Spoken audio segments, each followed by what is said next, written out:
जानवरों ने एक प्रतियोगिता आयोजित करने का फैसला किया। प्रतियोगिता में ये बताना था कि कौन सा जानवर सबसे ज्यादा उपयोगी है। सभी जानवरों ने अपनी प्रतियोगिता में हिस्सा लिया और सबसे पहले बंदर ने कहा, मुझे पता है, मैं सबसे उपयोगी हूँ, क्योंकि मैं एक पेड़ से दूसरे पेड़ पर आसानी से जा सकता हूँ। मैं फलों को भी तोड़ सकता हूँ, मैं बड़े काम की चीज हूँ। तभी वहाँ जिराफ आ पहुँचा। नहीं नहीं, यह तो बड़ा खतरनाक और हानिकारक लगता है। आप किसी के लिए उपयोगी नहीं हो सकते। तभी हाथी ने बोला, मैं बहुत बड़ी मात्रा में अपनी सूंड से सबको पानी फेंक सकता हूँ। नहीं नहीं, मैं हूँ जंगल का राजा हाथी। आप कभी सबके लिए उपयोगी नहीं हो सकते। मैं जंगल की रक्षा करता हूँ, मैं ही उपयोगी हूँ। तभी लोमड़ी की बारी आई। मैं हूँ सबसे उपयोगी, मैं अपनी बुद्धिमत्ता से सबकी मदद करती हूँ। नहीं नहीं, तुम बहुत चालाक हो, उसमें भी तुम अपना फायदा ही देखोगी, तुम उपयोगी हो ही नहीं सकती। कुछ समय के बाद जोर से बारिश होने लगी। सभी जानवर इधर उधर भागने लगे। अचानक नदी पर लकड़ी का पुल जो बना था वो भी टूट गया। अब हम नदी कैसे पार करें? अरे बड़ी तेज बारिश हो रही है, कुछ करो। तभी एक समझदार मगरमच्छ आया और सबको कहने लगा, मेरी पीठ पर बैठ जाओ, मैं एक एक करके सबको नदी को पार करवा पाऊंगा।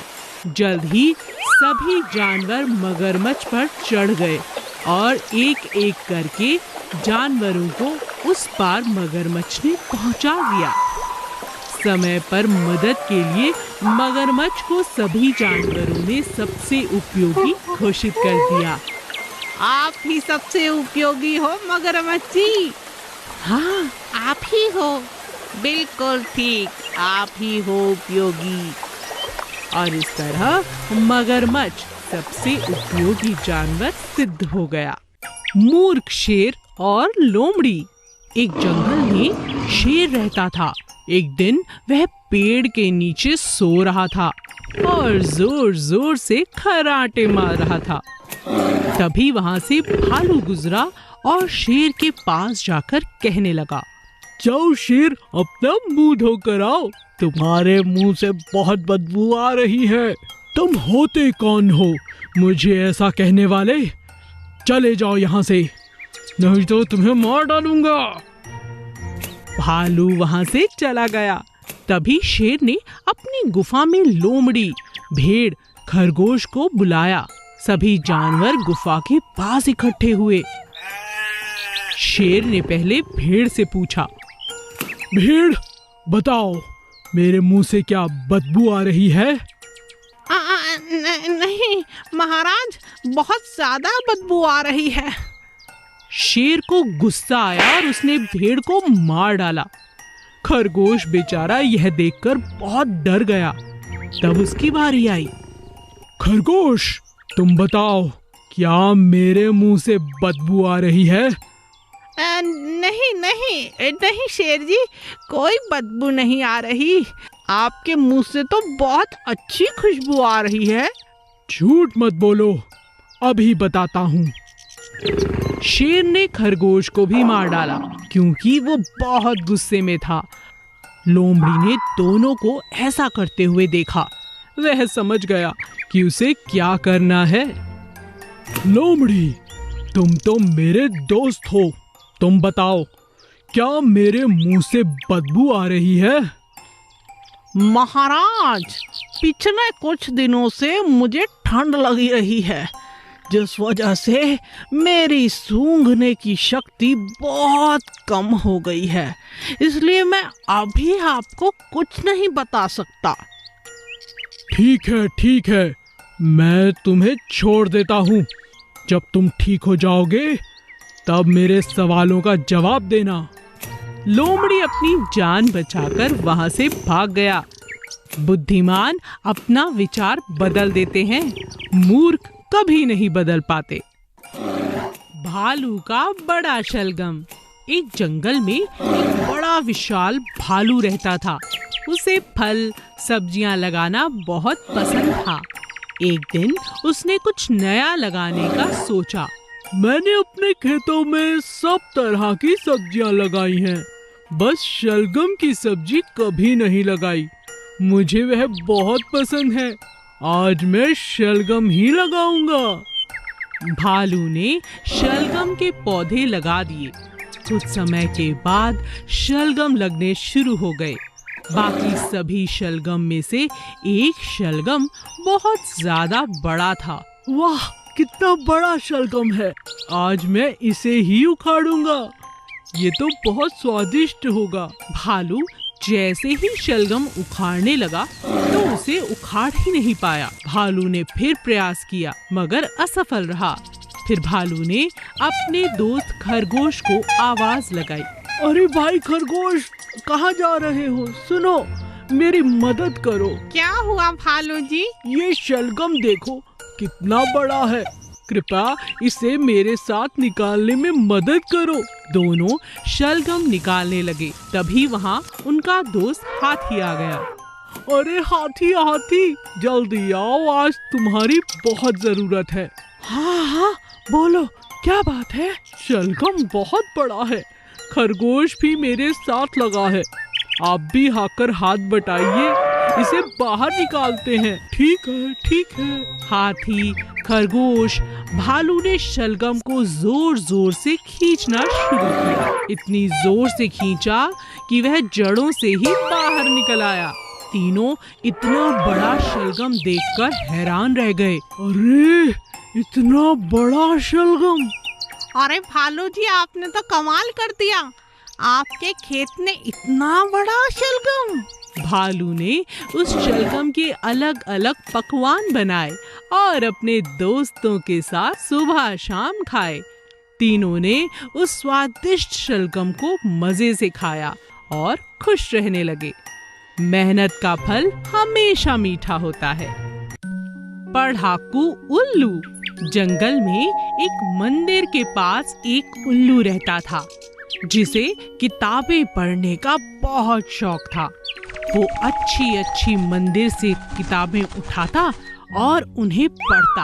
असल में वो किताबें पढ़ता नहीं था, केवल किताबें पढ़ने का दिखावा करता था और जंगल के सभी लोगों को डराता था। मुझे बहुत ज्ञान है, मैं सब कुछ बता सकता हूँ। सच सच ऐसा है क्या? कोयल को छोड़कर बाकी सभी जंगल के जानवर उल्लू से बहुत घबराते थे और अपनी परेशानियां लेकर उल्लू के पास जाते थे। कोई बात नहीं, मैं तुम्हारी समस्या का समाधान करूंगा। उल्लू को दिन प्रतिदिन अपने ऊपर घमंड होता जा रहा था। एक दिन उल्लू मंदिर के बाहर एक पेड़ पर बैठा था।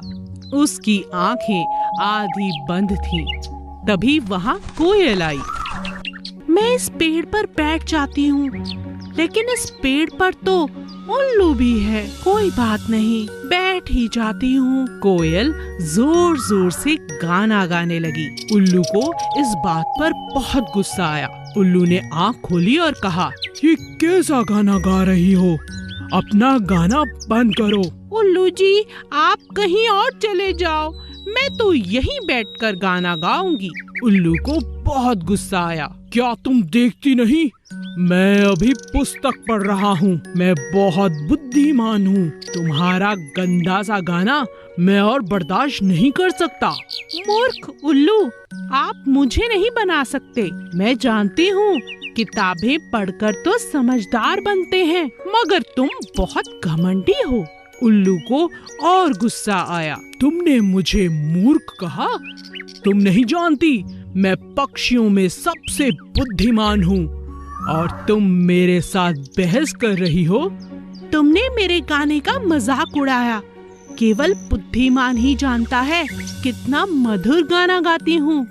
सिर्फ बुद्धिमान होने का नाटक करते हो, तुम बुद्धिमान हो नहीं। उल्लू को इतना गुस्सा आया कि उसने कोयल पर झपट्टा मारा, लेकिन कोयल बहुत समझदार थी।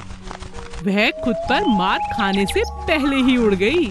अच्छे व्यवहार का पता किताबों से नहीं बल्कि हमारे व्यवहार से चलता है।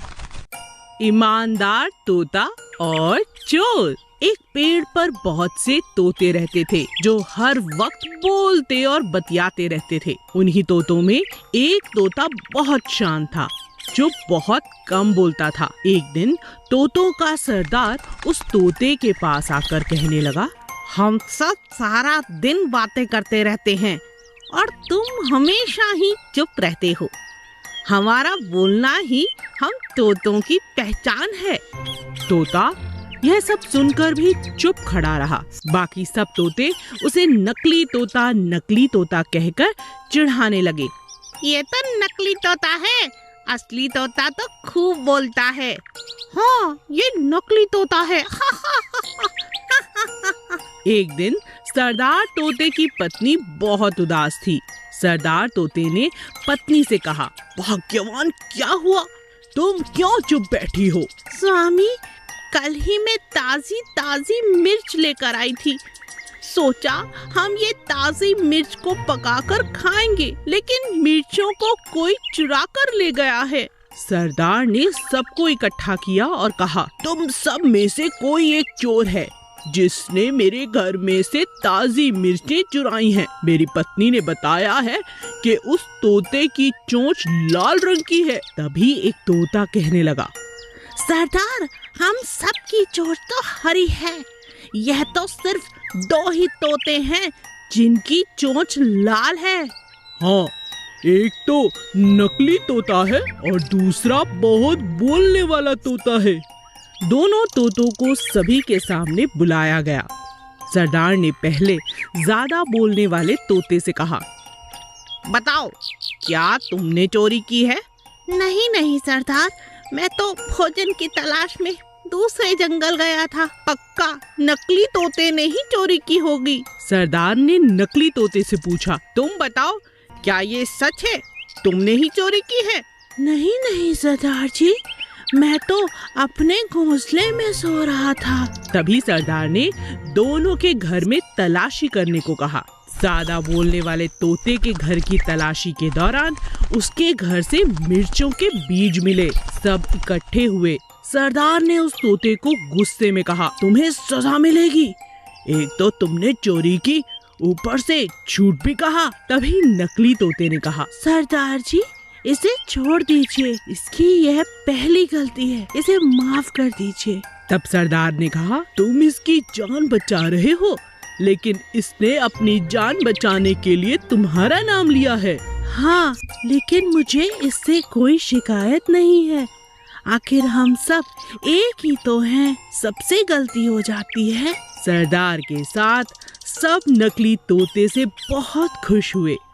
सब उसे बहुत प्यार करने लगे और ज्यादा बोलने वाले तोते ने भी उससे माफी मांगी। सब तोते खुशी खुशी एक साथ फिर से मजे